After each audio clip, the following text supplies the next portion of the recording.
राधे राधे भक्तों, जय श्री कृष्णा। आज की वीडियो में हम बात करेंगे श्री सत्यनारायण व्रत की कथा और पूजा विधि के बारे में। श्री सत्यनारायण व्रत की पूजा विधि। व्रत करने वाला पूर्णिमा के दिन स्नान आदि से निवृत्त होकर पूजा स्थान में आसन पर बैठकर श्रद्धा पूर्वक श्री गणेश, गौरी, वरुण, विष्णु आदि सब देवताओं का ध्यान करके पूजन करे। संकल्प करे कि मैं सत्यनारायण स्वामी का पूजन तथा कथा श्रवण सदैव करूंगा। पुष्प हाथ में लेकर नारायण का ध्यान करे। हे पुष्प, धूप, नैवेद्य आदि से युक्त होकर स्तुति करे। हे भगवान, मैं श्रद्धा पूर्वक फल, जल आदि सब सामग्री आपको अर्पण की है, इसे स्वीकार कीजिए। मेरा आपको बारंबार नमस्कार है। इसके बाद सत्यनारायण की कथा पढ़े और स्मरण करें। सामग्री क्या क्या हो? केले के खंबे, पंच फलबल, कलश, पंचरत्न, चावल, कपूर, धूप, पुष्पों की माला, श्रीफल, अंगवस्त्र, श्रुतफल, नवेद, कवाला, आम के पत्ते, वस्त्र, गुलाब के फूल, दीप, तुलसी दल, पान, पंचामृत में दूध, दही, घृत, शहद और शक्कर, केसर, चौकी। श्री सत्यनारायण व्रत कथा। पहला अध्याय। एक समय निमिषारण्य तीर्थ में शौनकादि 88,000 ऋषियों ने श्री सूत जी से पूछा, हे प्रभु, इस कलयुग में वेद विद्या रहित मनुष्यों को प्रभु भक्ति किस प्रकार मिलेगी और उनका उद्धार कैसे होगा? इसीलिए हे मुनि श्रेष्ठ, कोई ऐसा तप कहिए जिससे थोड़े समय में पुण्य प्राप्त हो तथा मनोवांछित फल मिले। वह कथा सुनने की हमारी इच्छा है। सर्वशास्त्र ज्ञाता श्री सूत जी बोले, हे वैष्णव में पूज्य, आप सबने प्राणियों की हित की बात पूछी है। अब मैं उस श्रेष्ठ व्रत को आप लोगों से कहूंगा जिस व्रत को नारद जी ने लक्ष्मी नारायण से पूछा था और लक्ष्मीपति ने मुनि श्रेष्ठ नारद जी से कहा था। सो ध्यान से सुनो। एक समय योगी राज नारद जी दूसरों की हित की इच्छा से अनेक लोकों में घूमते हुए मृत्यु लोक में आ पहुंचे। यहाँ अनेक योनियों में जन्मे हुए प्राय सभी मनुष्यों को अपने कर्मों द्वारा अनेकों दुखों से पीड़ित देखकर सोचा कि किस यत्न के करने से ही निश्चय ही प्राणियों के दुखों का नाश हो सकेगा। ऐसा मन में सोचकर विष्णु लोक को गए। वहां श्वेत वर्ण और 4 भुजाओं वाले देवों के ईश नारायण को देखकर उनके हाथ में शंख, चक्र, गदा और वरमाला पहने थे स्तुति करने लगे। हे भगवान, आप अत्यंत शक्ति से संपन्न हैं। मन और वाणी भी आपको नहीं पा सकती। आपका आदि मध्य अंत नहीं है। निर्गुण स्वरूप सृष्टि के आदि भूत भक्तों के दुखों को नष्ट करने वाले हो। आपको मेरा नमस्कार है। नारद जी से इस प्रकार की स्तुति सुनकर विष्णु भगवान बोले, हे मुनि श्रेष्ठ, आपके मन में क्या है? आपका किस काम के लिए आगमन हुआ है? निसंकोच कहो। तब नारद मुनि बोले, मृत्युलोक में सब मनुष्य जो अनेक योनियों में पैदा हुए हैं, अपने अपने कर्मों के द्वारा अनेक प्रकार के दुखों से दुखी हो रहे हैं। हे नाथ, मुझ पर दया रखते हो तो बताइए कि उन मनुष्यों के सब दुख थोड़े ही प्रयत्न से कैसे दूर हो सकते हैं। हे नारद, मनुष्यों की भलाई के लिए तुमने बहुत अच्छी बात पूछी है। जिस काम को करने से मनुष्य मोह से छूट जाता है, वह मैं कहता हूँ, सुनो। बहुत पुण्य देने वाला स्वर्ग व मृत्यु लोक दोनों में दुर्लभ एक उत्तम व्रत है। आज मैं प्रेम वर्ष होकर तुमसे ये कहता हूँ, सत्यनारायण का यह व्रत अच्छी तरह विधि पूर्वक करके मनुष्य आयु पर्यंत यहाँ सुख भोग कर मरने पर मोक्ष को पाता है। श्री भगवान के वचन सुनकर नारद जी मुनि बोले, उस व्रत का फल क्या है, क्या विधान है और किसने यह व्रत किया है और किस दिन यह व्रत करना चाहिए, विस्तार से बताइए। भगवान बोले, दुख शोक आदि को दूर करने वाला धन धान्य को बढ़ाने वाला, सौभाग्य और संतान को देने वाला यह व्रत सब स्थानों पर विजयी करने वाला है। भक्ति और श्रद्धा के साथ किसी भी दिन मनुष्य शाम के समय ब्राह्मणों और बंधुओं के साथ श्री सत्यनारायण की धर्मपरायण होकर पूजा करे। भक्ति भाव से नवेद, केले का फल, घी, दूध और गेहूं का चूर्ण सवाया ले। गेहूं के अभाव में साठी का चूर्ण, शक्कर, गुड़ ले और सब भक्षण योग्य पदार्थ जमा करके भगवान को अर्पण कर दे और बंधुओं सहित ब्राह्मणों को भोजन कराए। उसके बाद स्वयं भोजन करे। नृत्य गीत आदि का आचरण कर सत्यनारायण भगवान का स्मरण करता हुआ समय व्यतीत करे। इस तरह व्रत करने पर मनुष्यों की इच्छा निश्चय ही पूरी होती है। विशेषकर कली काल में भूमि पर यही मोक्ष का सरल उपाय है। दूसरा अध्याय। सूत जी बोले, हे ऋषियों, जिसने पहले समय में इस व्रत को किया है उसका इतिहास कहता हूँ, ध्यान से सुनो। सुंदर काशीपुरी नगरी में एक अत्यंत निर्धन ब्राह्मण रहता था। वह भूख और प्यास से बेचैन हुआ नित्य पृथ्वी पर घूमता था।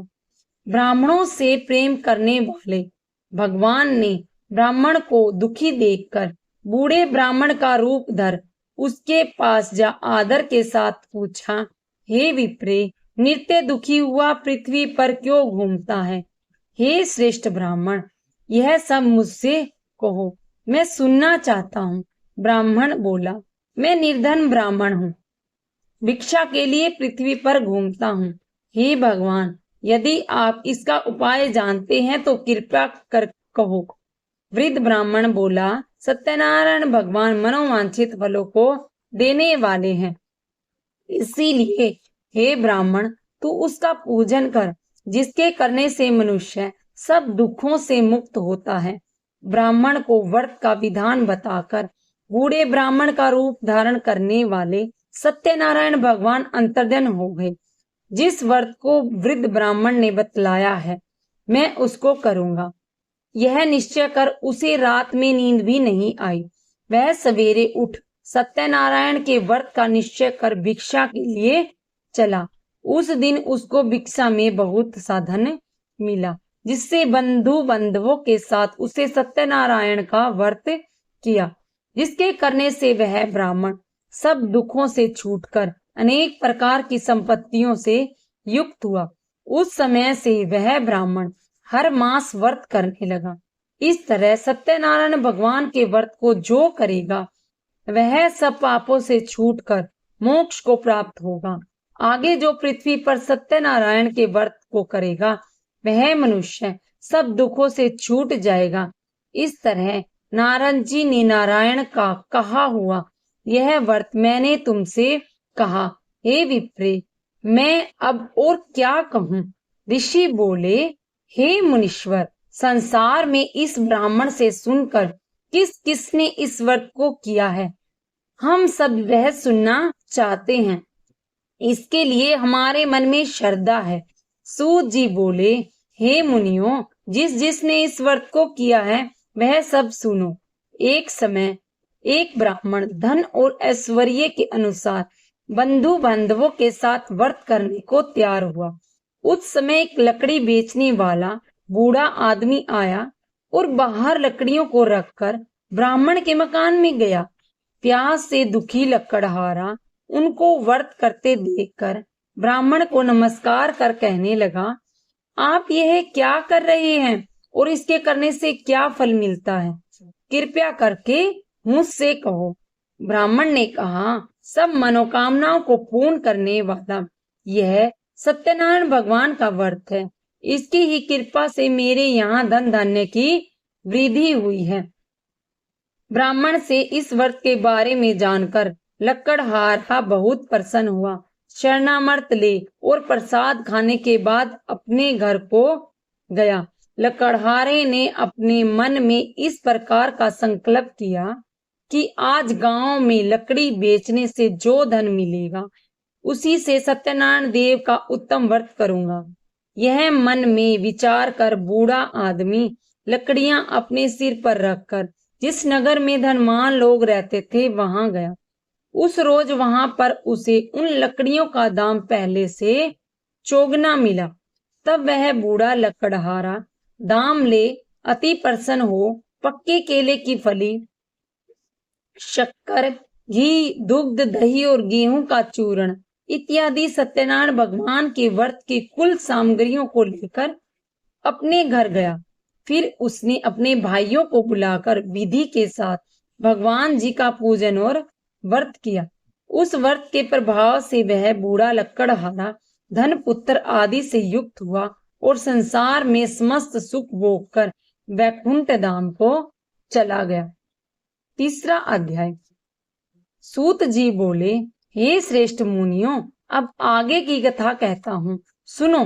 पहले समय में उल्कामुख नाम का एक बुद्धिमान राजा था। वह सत्यवक्ता और जितेंद्रिय था। प्रतिदिन देव स्थानों पर जाता और गरीबों को धन देकर उनके कष्टों को दूर करता था।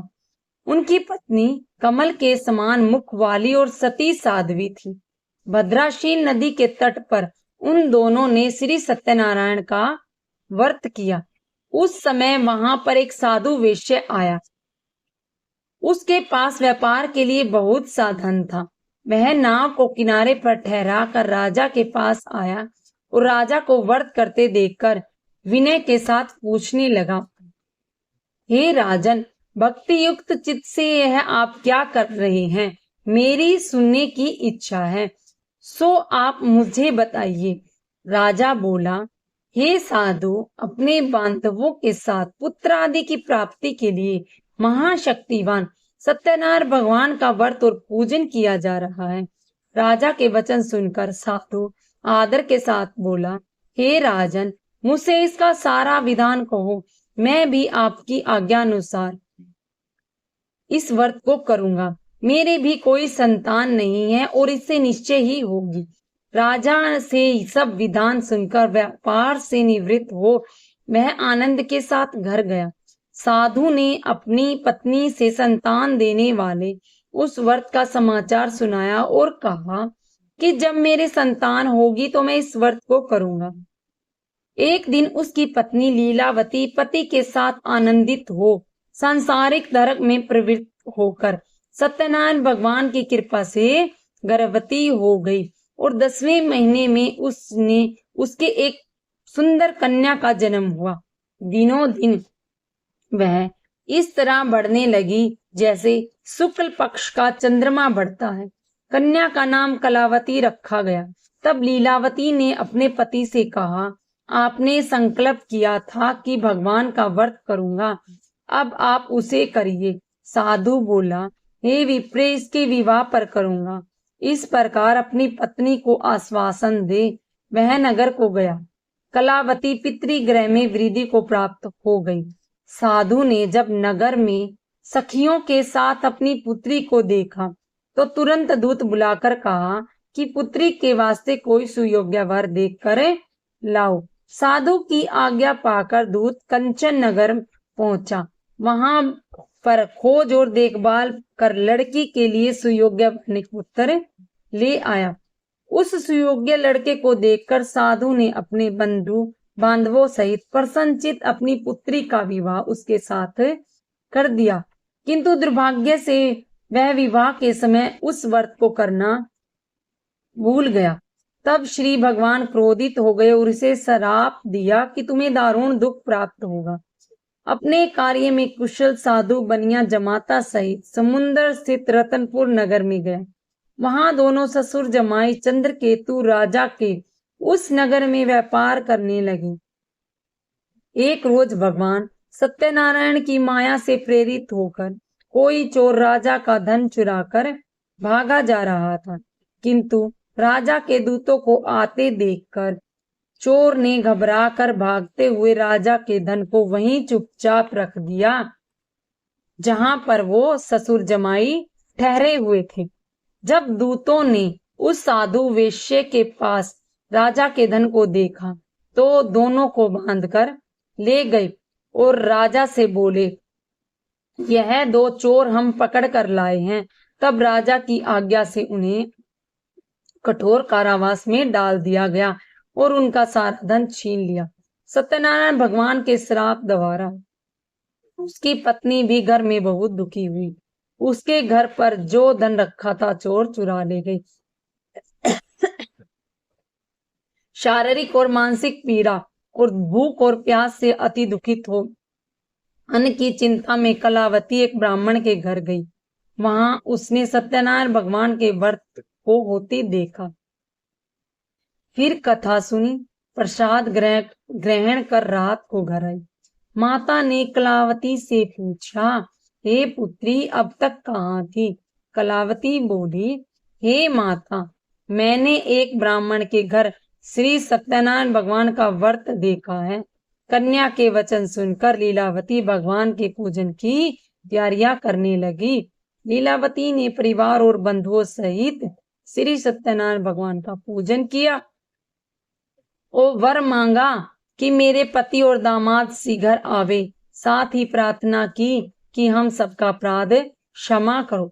सत्यनारायण भगवान इस व्रत से संतुष्ट हो गए और राजा चंद्रकेतु को स्वप्न में दर्शन देकर कहा, हे राजन, दोनों वेश्यों को प्रातः ही छोड़ दो और जो धन तुमने ग्रहण किया है उन्हें दे दो, नहीं तो तुम्हारा धन, राज्य, पुत्र आदि सब नष्ट कर दूंगा।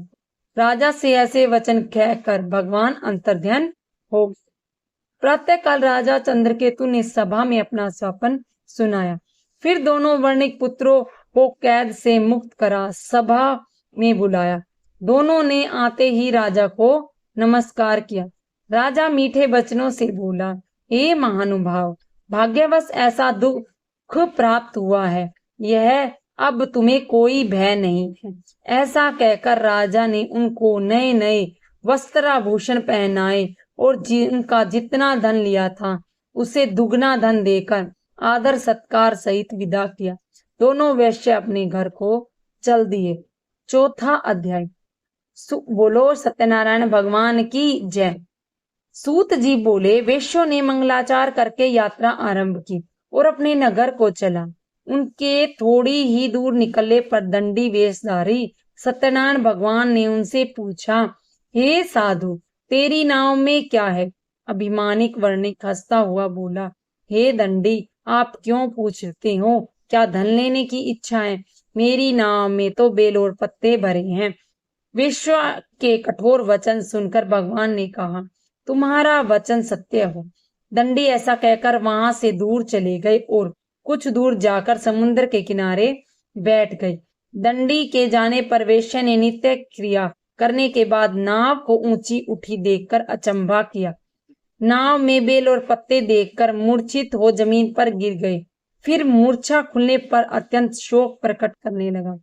तब उसका दामाद बोला, आप शोक न करें, यह दंडी का श्राप है, अतः उसकी शरण में चलना चाहिए, तभी हमारी मनोकामना पूर्ण होगी।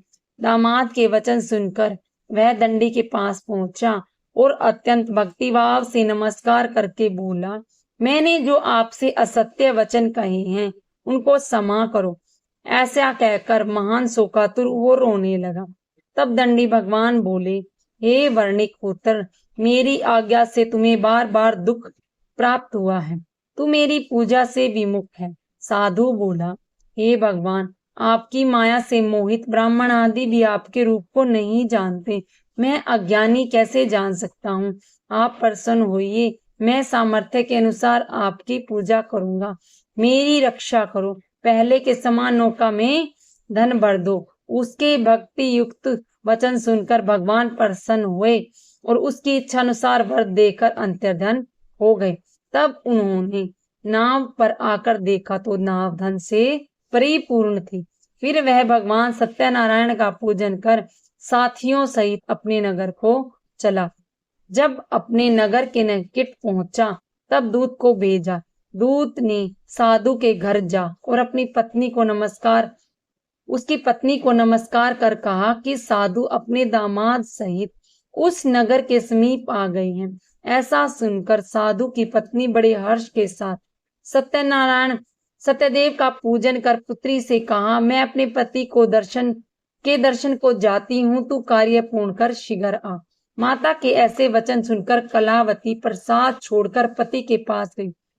प्रसाद की अवज्ञा के कारण सत्यदेव ने रुष्ट हो उसके पति को नाव सहित पानी में डुबो दिया। कलावती अपने पति को न देखकर रोती हुई जमीन पर गिर गई।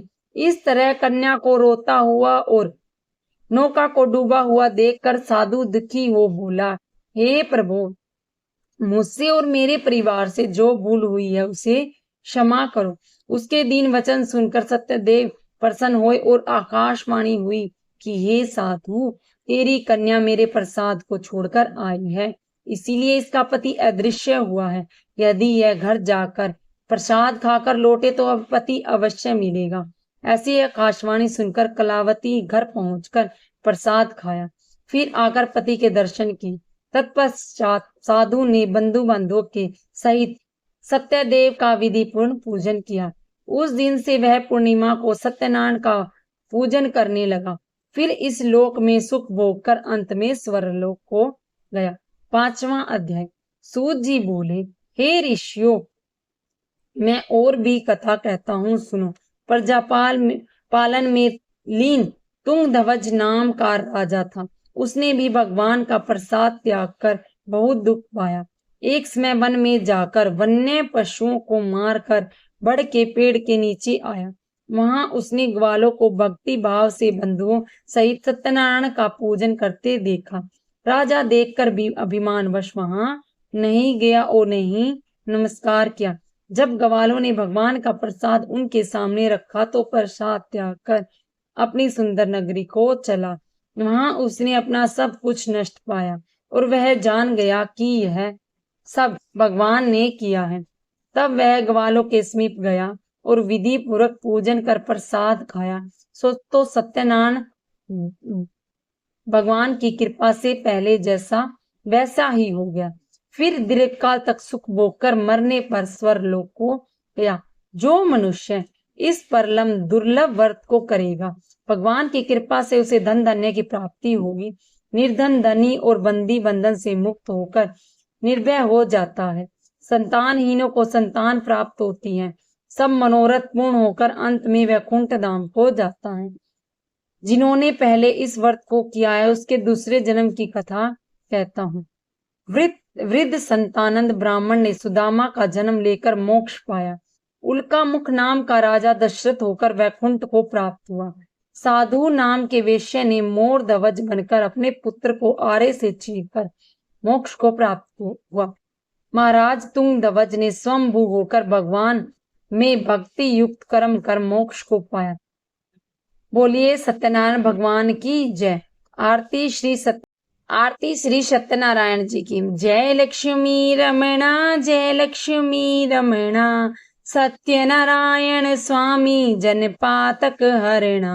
ओम जय लक्ष्मी रमणा, रत्न जड़ित सिंहासन अद्भुत छवि राजे, नारद करत निरंतर घंटा ध्वनि बाजे। ओम जय लक्ष्मी रमणा, प्रकट भय कली कारण द्विज को दर्श दियो, बूढ़ो ब्राह्मण बनकर कंचन महल दियो। ओम जय लक्ष्मी रमण, दुर्बल भील कराल जिन पर कृपा करी, चंद्रचूड़ एक राजा जिनकी विपत्ति हरी। ओम जय लक्ष्मी रमण, वेश्य मनोरथ पायो शरदा तज दीनी, सो फल भोगे प्रभु जी फिर स्तुति कीनी। ओम जय लक्ष्मी रमण, भाव भक्ति के कारण छिन छिन रूप दरियो, शरदा धारण कीनी तिनके काज सरियो। ओम जय लक्ष्मी रमण, ग्वाल बाल संग राजा वन में भक्ति करी, मनोवांछित फल दीनो दीन दयाल हरि। ओम जय लक्ष्मी रमण, चढ़त प्रसाद सवायो कदली फल मेवो, धूप दीप तुलसी से राजी सत्यदेव। ओम जय लक्ष्मी रमण, श्री सत्यनारायण जी की आरती जो कोई नर गावे, कहत शिवानंद स्वामी सुख संपत्ति पावे। ओम जय लक्ष्मी रमण। राधे राधे भक्तों, जय श्री कृष्णा, हर हर महादेव।